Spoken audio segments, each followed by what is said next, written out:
All right, on today's episode of Building BN, this is a really special one I'm looking forward to because we've got the head of the Bloomington Bison with us to talk about what's going on with our new minor league hockey team. But before we jump into that, let's get a little background about yourself. How'd you end up here in Bloomington-Normal?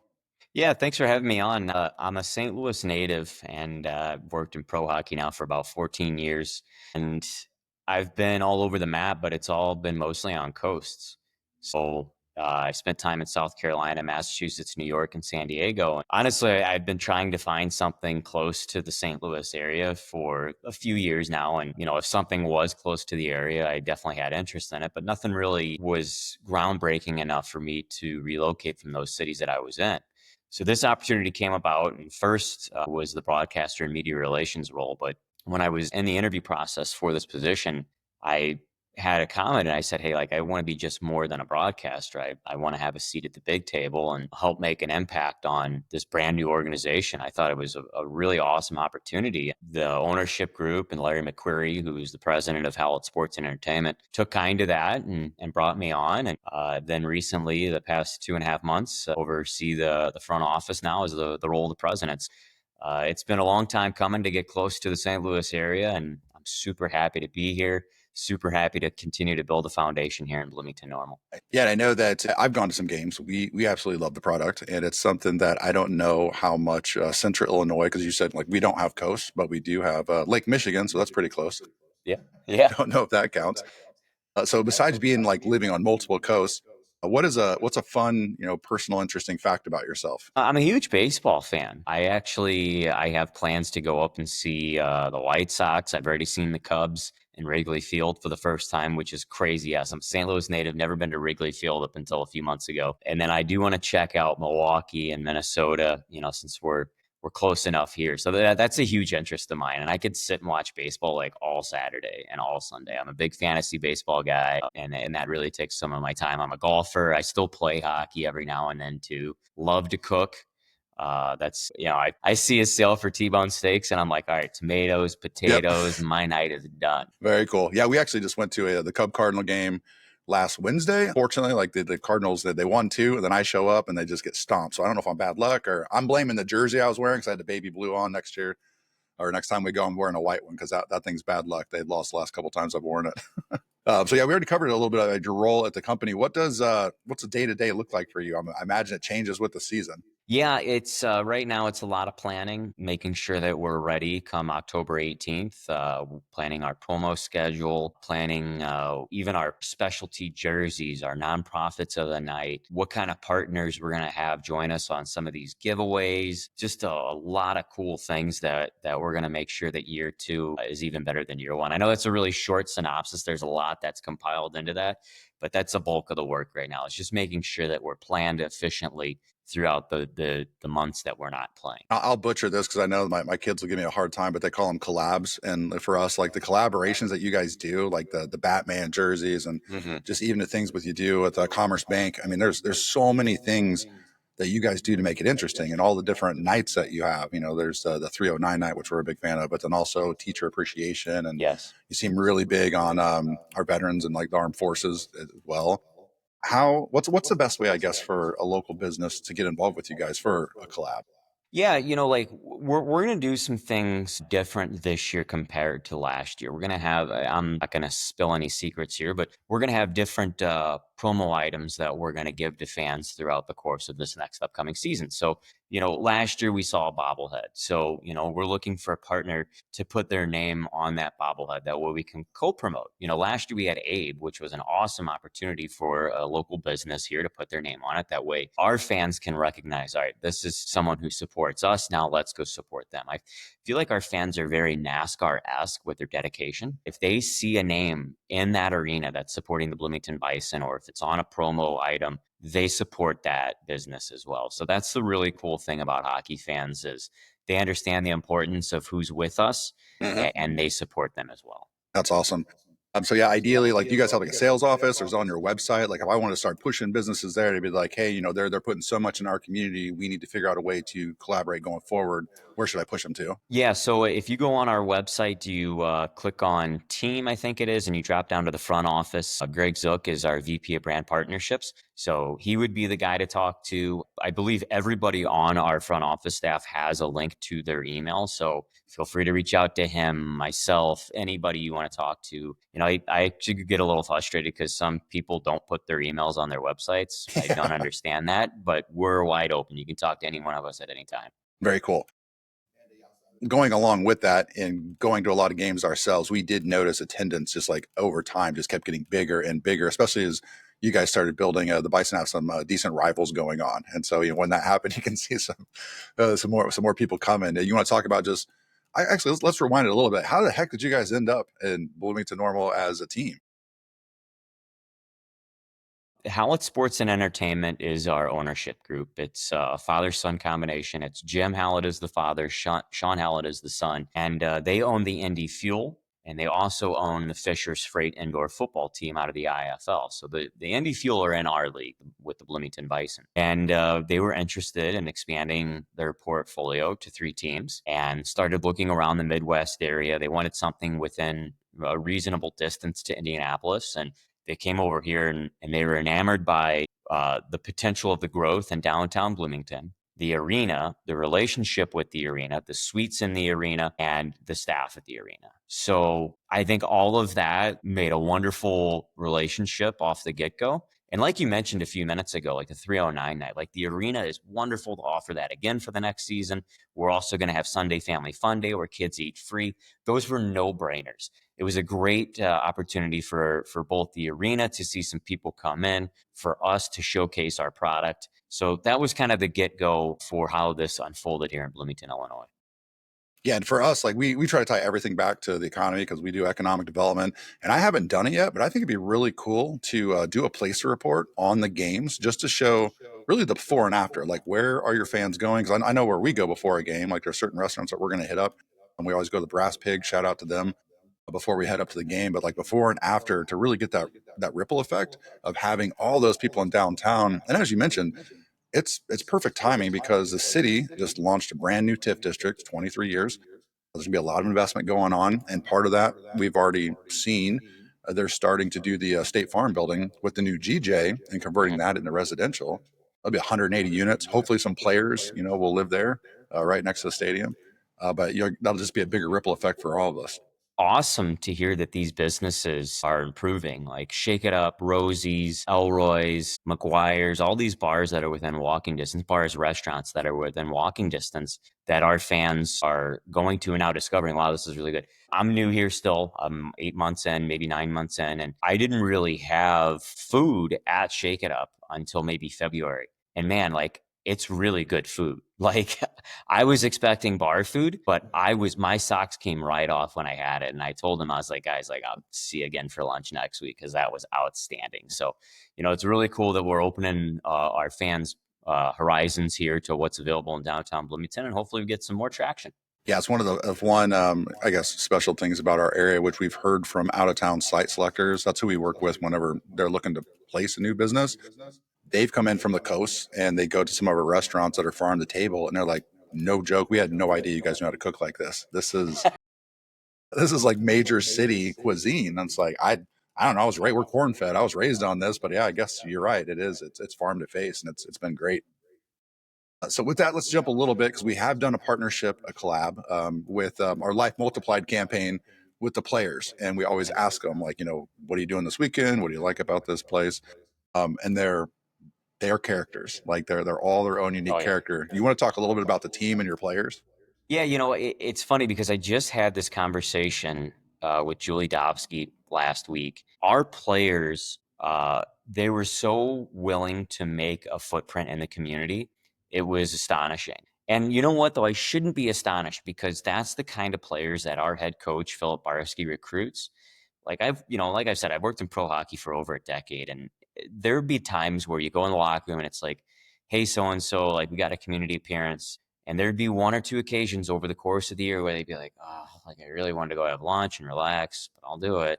We had none of that this year, not one peep. And I was the liaison between the players and our front office. And I can vouch for that. Like, we were out there every time there was an opportunity. The players wore a smile.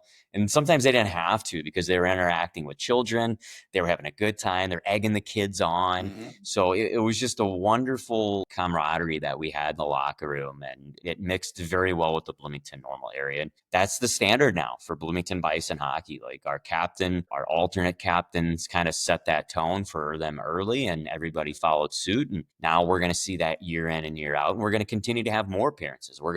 I think we had 52 or so last year. We're going to set that bar even higher this year. So we're really excited for that part. Very cool. Yeah. And the players themselves, like I said, they're characters, but they're actually really good. And if you can take a second to explain how the process works, because we also didn't mention that, our Bloomington Bison, it's a feeder program. Ideally, they get all the way up to the Rangers, the New York Rangers, which is fascinating to us. And I remember last year, the Rangers made it really far. And all of a sudden, I put a Rangers game on, and my kids are like, "What are we doing?" And I'm like, "We're Rangers fans now. I don't care. We're watching the Rangers, and here's why." And so once they got into a little bit, on the NHL level, then we took them to some games. And of course, they fall in love with some players, and they're like, "Daddy's gone." And I'm like, "That's how the system works." So can you explain like the different tiers and how they move up and down? Yeah, so I'll do it in baseball terms. So, we got the NHL, then a AAA level is called the AHL, the American Hockey League.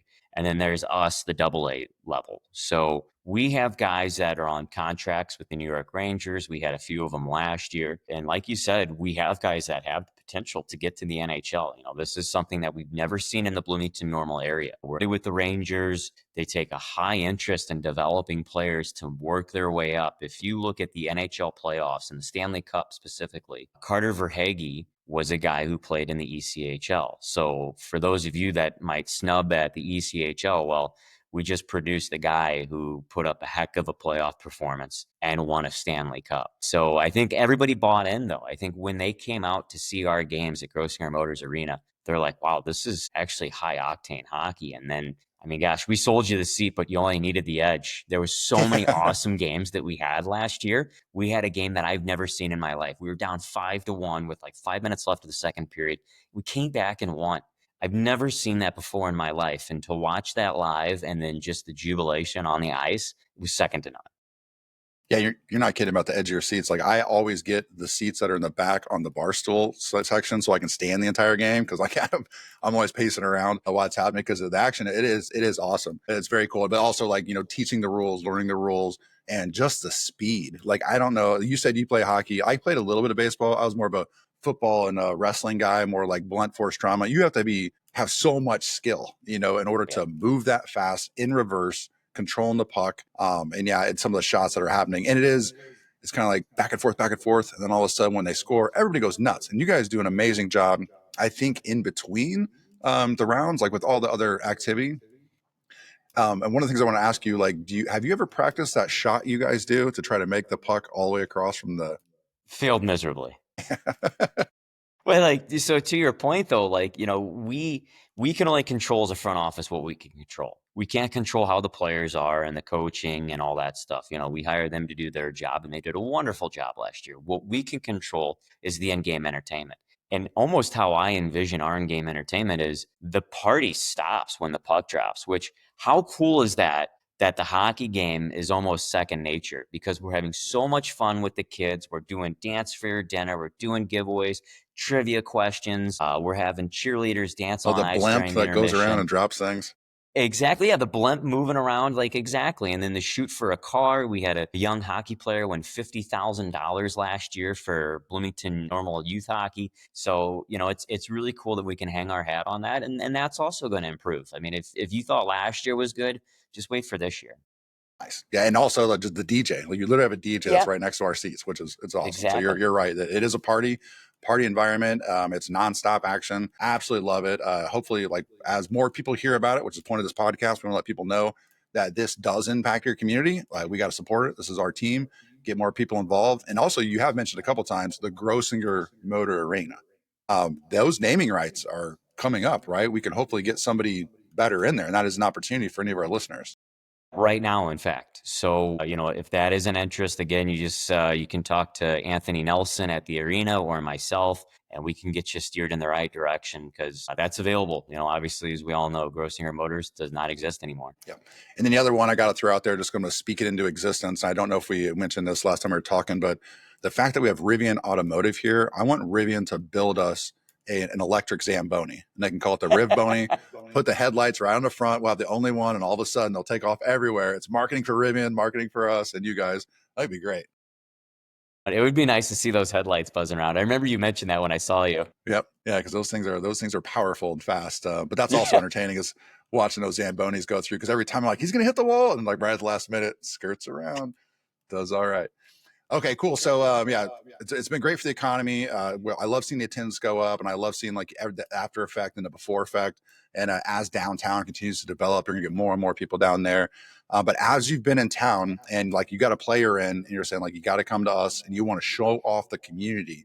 Like, where are you taking them? Where are you driving them? What are you going to show them? What do you love so far? Well, it's actually funny you mentioned that because we put a little video together that was produced by Kenny Clifton, and we just kind of highlighted everything that would be attractive to a players. And there was a few restaurant snippets in there, but these guys, they're younger guys, they're still athletic. So X Golf, the golf courses, the apartments, and Four Seasons too. Some of those amenities are really important to professional hockey players.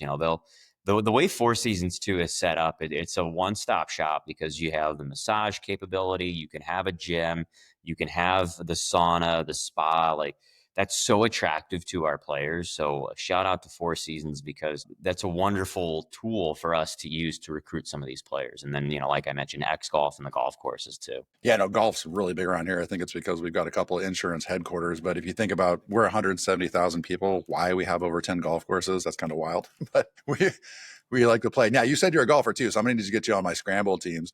And actually, I saw something the other day. I'll probably get more ads for this now. It was literally a putter that was shaped like a hockey stick. So I think that would I be Happy Gilmore.